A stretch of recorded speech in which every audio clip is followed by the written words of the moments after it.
Okay, so ready to dive into this whole spiritual awakening thing. Like, is there more to life than we see?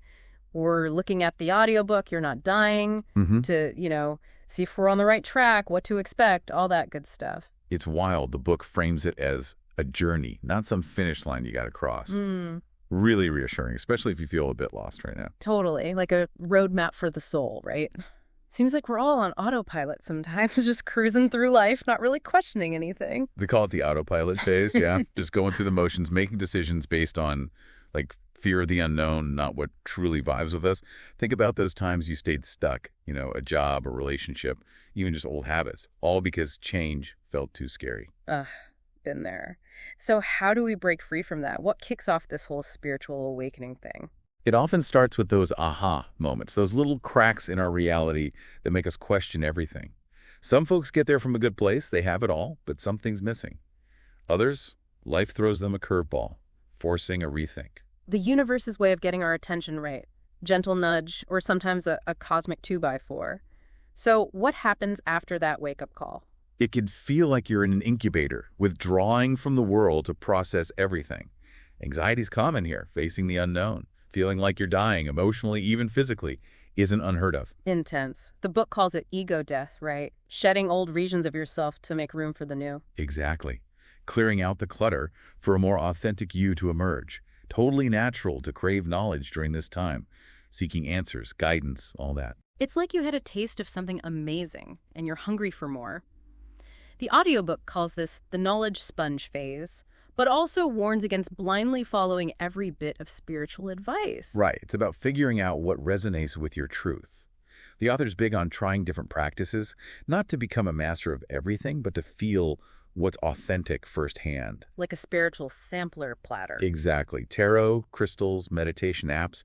It's about exploring different ways to connect with that inner wisdom. Not just reading about it, but diving in, seeing how it feels. As we go deeper, we start noticing things we didn't before. Those weird coincidences that feel like more than just chance. The audiobook calls these synchronicities messages from the universe. What do you think about that? It's fascinating how these synchronicities seem to increase as we become more aware. Like our internal radar is tuning into a frequency we weren't even aware of before. So it's not that the universe is sending more signs, it's that we're finally paying attention. Precisely. And this heightened awareness often goes beyond those external signs. The audiobook talks about becoming an empath, someone highly sensitive to other people's emotions and energies. It's like your senses are expanding beyond the physical world. Wow, that's a lot to take in. Imagine feeling everyone's emotions as intensely as your own. There must be challenges that come with that. Definitely. The audiobook really emphasizes the importance of learning to manage that sensitivity, setting healthy boundaries, and prioritizing self-care so you're not overwhelmed by the energetic world. It's a balancing act, learning to be open without losing yourself in the process. Like fine-tuning a radio to get the clearest signal. Now, this is where it gets interesting. The audiobook mentions memory loss as a potential symptom of spiritual awakening. What's that all about? Fascinating, right? The author suggests that as we raise our vibration, we tap into what she calls 5D memory. 5D memory. Is this about accessing memories from past lives or even alternate realities? Potentially, yes. Yeah. Imagine accessing a massive interconnected network of consciousness, not just memories stored in our physical brains. Yeah. As we awaken, this 5D memory becomes more accessible. It really challenges our understanding of what memory even is. Okay, my mind is officially blown. So it's not just about remembering things we've forgotten, it's about tapping into a whole new realm of information and experience. This ties into the concept of simultaneous time, right? Exactly. The audiobook suggests that the past, present, and future aren't linear but happening all at once. What we perceive as linear time might just be a limitation of our 3D existence. Okay, we've gone down the rabbit hole, simultaneous time. So you're saying our perception of time is just a tiny slice of a much larger reality. Think of it this way. Have you ever had déjà vu or felt like time was speeding up or slowing down? Those could be hints that we're starting to glimpse beyond linear time, experiencing glimpses of this interconnected web of past, present, and future. It's a lot to process. The audiobook talks about staying present in the now moment, even as we explore these mind-bending concepts. Absolutely, grounding ourselves in the present helps us navigate these expansive ideas.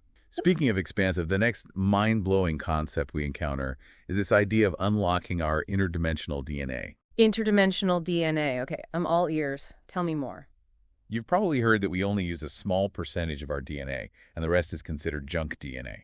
However, the audiobook suggests that this junk might actually be far from useless. It could hold the keys to our interdimensional heritage. Wait, are we talking about our DNA containing codes from other planets, other dimensions? Are we all walking around with superpowers we're unaware of? It's a possibility the audiobook explores. It suggests that as we raise our vibration, we activate more of this interdimensional DNA. Imagine tapping into telepathy, astral travel, even instant healing.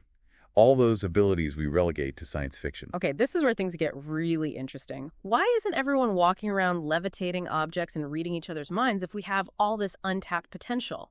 According to the audiobook, it all comes down to vibration and free will. It suggests that we chose to incarnate into this denser 3D reality with our memories and abilities temporarily veiled for the experience and the challenge. It's like choosing the hardest level on a video game. So we're all cosmic daredevils choosing the ultimate test, but why would we choose to forget? It suggested that we did it for the growth, the adventure of it all. Imagine the thrill of remembering who we truly are and why we're here. But even though we chose to forget, deep down, our soul remembers. That feeling that there's more to life, that longing for something bigger than ourselves, those are echoes of our true nature calling us to awaken. It's like we're all on a quest to rediscover ourselves. So if this junk DNA holds the keys to our cosmic heritage, how do we unlock it? What can we do to activate these dormant abilities? The audiobook highlights 2 key ways to activate this DNA: conscious awareness and intentional action. It all starts with waking up from the autopilot of daily life and becoming present in each moment. Okay, so mindfulness is key here. But how does mindfulness actually activate our DNA? Every choice we make carries an energetic vibration. When we act from fear or negativity, we lower our vibration, keeping our DNA dormant. But when we choose love, gratitude, joy, we raise our vibration, and that activates our DNA. So it's not just about positive thinking, it's about aligning our actions with those positive vibrations. It's about making choices from a place of love, even if it's just choosing a healthy meal over junk food. It's about bringing that awareness and intention to everything we do. Exactly. It's about the energy we bring to our choices. Are we approaching this task, this relationship, even this cup of coffee, from a place of love or fear, joy or resentment? It's about infusing our actions with conscious intention, raising our vibration in every moment. It's not about deprivation or becoming a monk on a mountaintop. It's about finding joy in the everyday, in the simple act of choosing a nourishing meal or enjoying a walk in nature. It's about making those everyday choices from a place of awareness and love. Absolutely. And as we become more adept at these conscious, high-vibe choices, our DNA begins to unlock. That's when we start to see tangible shifts in our reality. Okay, so what can we expect as our interdimensional DNA activates? Do we suddenly develop telekinesis during our morning commute? It's not always that dramatic, but the possibilities are truly mind-blowing. The audiobook suggests that as we activate more of our DNA, we step more fully into our true multidimensional nature. We might experience enhanced intuition, profound synchronicities, even glimpses into other realms of reality. Hold on, are we talking about seeing auras, communicating telepathically, or maybe even astral projecting? The possibilities are endless. It's about expanding our consciousness beyond the limitations we've accepted for so long. The power to heal, to manifest, to connect with the universe in profound ways. It's all within our reach. This is incredibly empowering. It's about shedding those limiting beliefs and stepping into our full potential as cosmic creators. But we're not just on an individual journey, right? The audiobook mentions a collective shift happening on Earth. Absolutely. It's not just about upgrading our own software. It's about contributing to a global system upgrade. And that brings us to the concept of the 5th dimension. The 5th dimension. This is where we venture into uncharted territory. But before we get lost in the cosmos, can we unpack what we mean by dimensions? It's easy to get lost in the terminology, so let's ground this concept. Imagine each dimension as a different frequency, like radio stations. Okay, so we've got our AM radio, our FM radio, and now our cosmic frequencies, each broadcasting a different reality. Exactly. We currently exist in the 3rd dimension, characterized by linear time, dense physicality, and a strong sense of separation. We feel separate from each other, from the universe, and even from our true selves. So it's like we're tuned into a station that's playing a broken record of limiting beliefs and old programming? Precisely. But here's the exciting part. Our planet is undergoing a massive frequency upgrade, shifting from the 3rd to the 5th dimension. So we're trading in our old transistor radio for a state-of-the-art multidimensional entertainment system. Sign me up. But what makes the fifth dimension so special? What awaits us on this upgraded frequency? The audiobook describes the fifth dimension as a realm of unity consciousness, where love, compassion, and harmony are the dominant frequencies. Imagine a world where our thoughts manifest into reality with incredible speed and precision. Okay, we're talking about a reality where limitations dissolve and anything is possible. If it's so amazing, why haven't we fully transitioned yet? What's the holdup? Well, it's not as easy as hailing an interdimensional Uber. The shift is a gradual process, both individually and collectively. Think of it like slowly turning the dial on a radio, easing into the new frequency, rather than making an abrupt jump.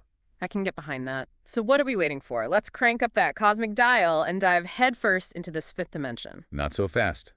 Just like any good road trip, there might be a few bumps along the way. As more people awaken, the contrast between the third and fifth dimensions becomes more apparent. This can create a sense of dissonance, like we're caught between two worlds. So it's like having one foot in Kansas and the other in Oz. Exactly. The transition might feel chaotic or uncertain at times, but remember, we're not alone in this. Millions are experiencing this shift, and together we're creating a new reality. There's comfort in knowing we're all in this together, navigating this cosmic upgrade as a team. But how do we support ourselves and each other during this transition? How can we make this shift as smooth and enjoyable as possible? The audiobook provides some guidance on navigating this, emphasizing self-care, connection, and trust in the process. Okay, I love a good self-care routine. But what does self-care look like during a multidimensional shift? Asking for a friend, of course. As we raise our vibration and activate our DNA, we need to nurture our well-being on all levels, physically, emotionally, mentally, and spiritually. This could be as simple as making time for meditation, spending time in nature, eating nourishing foods, and getting enough sleep. It's interesting how these practices are often seen as woo-woo, but are really just about honoring our basic human needs on a deeper level. It's about giving our bodies and minds the support they need during this massive, energetic upgrade. Exactly. It's about honoring ourselves as the incredible, multidimensional beings that we are. Love it. But self-care isn't just about bubble baths and green smoothies. The audiobook also talks about the importance of connection during this time. Can you elaborate on that? Absolutely. As we navigate this shift, it's crucial to surround ourselves with supportive people who understand and embrace our journey. Trying to explain 5D memory and interdimensional DNA to someone who's still firmly rooted in 3D reality can be interesting. It's like trying to explain the internet to someone who's never seen a computer. Exactly. It's about finding our tribe, those kindred spirits who get it, who celebrate our quirks and support us on our path. And for those who aren't quite on the same wavelength, it's okay to set boundaries and protect our energy. Not everyone needs to understand our journey, and that's okay. It's about honoring our own process and meeting people where they're at without trying to force them to see things our way. Precisely. And that leads us to the final and perhaps most important aspect of navigating this shift. Trust. Trust in ourselves, trust in the universe, trust that this is all actually happening and we haven't collectively lost our minds. All of the above. Trust that this transition is unfolding as it should, even if it feels messy at times. Trust that we're exactly where we need to be on our individual journeys. I love that. It's about surrendering to the flow of the universe, even when we don't have all the answers, even when we feel like we're stumbling in the dark. Beautifully said. It's about having faith that we're guided and supported every step of the way, even when we can't see the bigger picture. We're not just passively waiting for the fifth dimension to arrive. We're actively co-creating it with every thought, action, and choice we make. So we're not just passengers on this cosmic ride. We're the ones behind the wheel. Exactly. And the fifth dimension isn't just a destination. It's a state of being. It's about embodying love, compassion, unity, and abundance in our everyday lives. It's about creating heaven on earth, one thought, one action, one choice at a time. I love that. But the audiobook mentions that this transition isn't always easy. We might experience challenges as we navigate this shift in consciousness, right? What are some of the bumps we might encounter on this cosmic road trip? Well, as we raise our vibration and activate our DNA, we might experience uncomfortable symptoms, both physically and emotionally. Like what kind of symptoms? Give me the lowdown. It can be different for everyone, but the audiobook mentions things like fatigue, headaches, anxiety, even flu-like symptoms as the body adjusts to higher frequencies. It's like a spiritual detox. So we're clearing out the old, making space for the new. But it's not just about physical and emotional purging, is it? The audiobook talks about facing our shadows, those hidden parts of ourselves that we often try to avoid. Exactly. As we awaken, we become more aware of our shadow side, those aspects of ourselves that we've repressed or denied. We're shining a light into the darkest corners of our psyche and confronting those parts of ourselves that we'd rather not acknowledge. It's about integrating those shadow selves, not fearing them, right? Recognizing that they are a part of us and learning to embrace our wholeness. Absolutely. And the audiobook provides tools for working with our shadow selves, like shadow work exercises, forgiveness meditations, and inner child work. It's not about judging those parts of ourselves, but rather understanding where they stem from and offering compassion. It sounds like this journey is as much about self-discovery as it is about spiritual awakening. But you mentioned something earlier about cosmic families and soul missions. Tell me more. The audiobook suggests that we all chose to come to Earth with a specific purpose, a soul mission. We're not alone in this. We have cosmic families, soul groups that we incarnate with lifetime after lifetime to support each other. It's like we're all on a cosmic team working together to create a better world. Exactly. So if we have these incredible soul missions, why don't we remember them? The audiobook suggests that we chose to forget as part of the challenge. This veil of forgetfulness allows us to fully immerse ourselves in the human experience. It makes sense, experiencing life with a clean slate. But if we're meant to rediscover these soul missions, how do we even begin? It starts with paying attention to those subtle whispers from the universe. Our dreams, our intuitions, those synchronicities. So those gut feelings, those signs that feel like more than just coincidence, those are all clues leading us back to our soul's purpose. Exactly. This is incredible. We've covered so much ground already, but there's still so much more to explore. We're just getting started. So you were saying that those synchronicities might be trying to tell us something. Like, what else do we need to know about these cosmic breadcrumbs? Well, the book's saying these signs, they're not just random, They're messages guiding us towards our purpose, little winks from the universe, nudging you the right way. They're like, hey, pay attention, this is the good stuff. But the book also mentions that some people get a little obsessed with those signs, Yeah. So busy looking for signs they forget to actually live. Yeah, there's a balance. Got to be open to the messages, but not get so caught up in external validation that we lose touch with our own inner wisdom, Because we have our own compass, right? Don't always need the universe to hold up a neon sign. We can figure it out. Speaking of figuring it out, the book gets into this cool concept of mastering our reality. Like going from feeling like a victim to being the creator of our own experience. Exactly. It's recognizing that we are constantly creating our reality. Every thought, emotion, action. We're not just watching. We're participating. So we're like walking, talking self-fulfilling prophecies. If we're constantly thinking negative thoughts, are we just attracting more negativity into our lives? It's definitely something to be mindful of. If we're coming from a place of fear, lack, limitation, we'll probably see that reflected back. But the empowering part is the reverse is also true. If we shift our focus to abundance, joy, gratitude, we're way more likely to manifest those experiences instead. Okay, so we're not just victims, we're the architects. But how do we make that shift? How do we go from powerless to empowered, creating the life we want? First, become aware of your thoughts, your beliefs. What stories are you telling yourself about yourself and the world? Are they empowering or are they limiting? Like doing a mental inventory. Identify those negative thought patterns, swap them out for positive, empowering ones, rewriting the script. Exactly. Once you see those limiting beliefs, you can challenge them. Are they even true or just old stories you've been carrying? Then consciously choose to focus on thoughts and beliefs that support the reality you want. Easier said than done. Any practical tips for making that shift? Of course. The audiobook suggests all sorts of things. Affirmations, visualizations, gratitude practices. Find what works for you. It's about retraining your mind to focus on the positive, the possible, the empowering. And it's not just about thinking positive thoughts. It's about taking aligned action. Aligning our actions with our thoughts and beliefs. Yeah. Walking the talk, right? Not enough to just think about wanting a new job. You have to actually update your resume, network, send out those applications.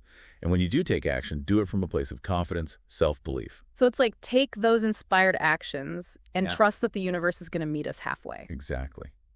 The book also talks about surrendering to the flow. Trusting your intuition, being open to those unexpected detours, letting go of control, and trusting the universe has a plan. Sometimes the best opportunities are just plot twists in disguise. But let's go back to that 5D memory thing. Can you remind me what that's all about? It's the idea that as we awaken, as our vibration raises, we can access memories and knowledge from beyond our limited 3D reality, like tapping into a cosmic database. So not just memories from this life, but past lives, other dimensions even. That's wild. How do we even begin to access that? A lot of people describe it as an unfolding, something that just happens as you awaken. Spontaneous flashbacks, super vivid dreams, or just a knowing you can't explain. Like a download of cosmic wisdom straight to your brain. Kind of. Yeah. As you become aware of this 5D memory, you can access it more consciously. The audiobook talks about journaling, meditation, past life regression. Key is to be curious, trust that the information will come when it's ready. Not force it, but create space for it. Exactly. And that leads to another fascinating idea from the audiobook Simultaneous Time. The idea that past, present, and future, they're not linear, they're all happening at once. Okay, down the rabbit hole we go. Simultaneous time. You're blowing my mind. Think about those times you feel like you've been somewhere before, but you know you haven't. Déjà vu. Or dreams that feel more real than real life. Days when time flies by or drags on forever. Those are hints that we're multidimensional, that we can experience time in a non-linear way. So if time isn't linear, can we change the past, influence the future? Are we all secret time travelers? It's not quite as simple as hopping in a time machine. But the audiobook suggests that our understanding of time is limited by our current perception. As we expand our consciousness, our relationship with time shifts. It's less about physically changing events, more about shifting our perspective, healing old wounds, releasing the emotional charge of the past. So it's about recognizing that the past doesn't define us and the future isn't set in stone. Exactly. We always have the power to choose how we respond to the past, how we show up in the present, and those choices, they shape our future. This is heavy stuff. Let's lighten it up. Talk about those cosmic families. You mentioned that we choose to incarnate with soul groups to support each other. Yes. The book suggests we have these soul families, groups of souls we reincarnate with over and over. We might play different roles in each other's lives, lovers, friends, even rivals, but the connection stays strong. Like we sign up for a cosmic play, agreeing to play different parts to learn and grow together. I love that analogy. Yeah. And as we awaken, we often start to recognize those soul family members. You meet someone for the first time and it feels like you've known them forever, or a friend who you just get on a deep level. Those heart connections that you can't explain. Exactly. The book suggests these soul connections often have this sense of familiarity, deep understanding, a language beyond words. To just get us. But if we're meant to reconnect with these soul families, why don't we remember them? Again, it goes back to that veil of forgetfulness, right? Part of the human experience. Yeah. We're meant to rediscover these connections naturally as we awaken. Makes it more exciting. So if we want to connect with our cosmic crew, what can we do? The audiobook says start by cultivating self-love, compassion, forgiveness. Those qualities, they're like magnets for your soul family. So the more love we put out there, the more likely we are to attract those heart-centered connections. Precisely. And as we open our hearts, we're more receptive to the signs, the synchronicities the universe uses to guide us towards those soul connections.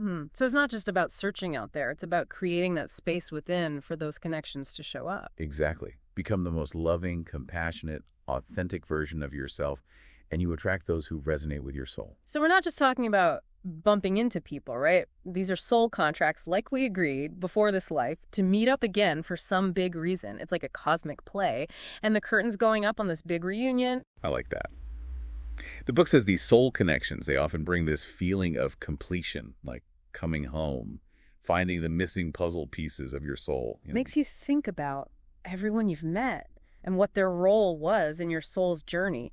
Okay, but those soul missions, if those synchronicities are clues, how do we even know what they mean? Like, are we on the right track? The book's big on intuition. Trust that gut feeling, the one that tells you if something's a hell yes or a no thanks. Tuning into that inner wisdom, that feeling deep down. Exactly. And we can ask for guidance, too.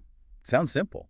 But consciously asking the universe, your spirit guides, your higher self, it's powerful stuff. Like sending a cosmic text, hey, any advice for me? I'm all ears. But what if the universe speaks in riddles? Like, what if the signs aren't clear? The universe is subtle sometimes. It could be a song on the radio, a billboard, even a random chat with someone. Pay attention to those little things. Look for the message underneath. Like the universe is whispering, and we got to listen closely. Right. And trust yourself to understand the message. Not every sign comes with a manual. Got to trust your gut. Trust that inner compass. But what if you're still lost? Not sure what your soul mission is even supposed to be. It's a process, not something you figure out overnight. Follow your joy, your passions. Say yes to things that light you up. Your soul mission, it'll show itself as you follow those sparks. Like your soul's leaving a trail, and you just got to follow it, trust it'll lead you where you need to be. Beautifully put. But what about self-doubt? Like, what if you don't feel worthy of having a soul mission, or you're scared of messing it up? The book reminds us we are worthy. We're all here for a reason. Fear is normal, especially when you're stepping into the unknown. But think of fear as a signpost, showing you that you're moving towards something amazing. So don't fear the fear. See it as excitement, like anticipation for what's possible if you're brave. Exactly. Reframe it. Fear into excitement, into that feeling of, what if this goes right? Easier said than done, but I love that. And hey, we don't have to do it alone. Our cosmic family's got our back. 100%. What a journey this is. Any final words of wisdom from the audiobook that we can leave our listeners with today? Be curious, have fun, be open to wonder. We are capable of so much more than we think. Healing ourselves, transforming our lives, connecting with the universe. It's all possible. It's about remembering who we truly are, right? These powerful, unlimited beings of light here to make a difference. Exactly. This journey, it's a gift, a chance to step into our power and create a life we love. And that wraps up our deep dive into spiritual awakening. Remember, take it one step at a time, trust the journey, and never underestimate that cosmic curiosity. You're not dying, just waking up. Until next time, keep exploring, keep growing, and keep shining bright.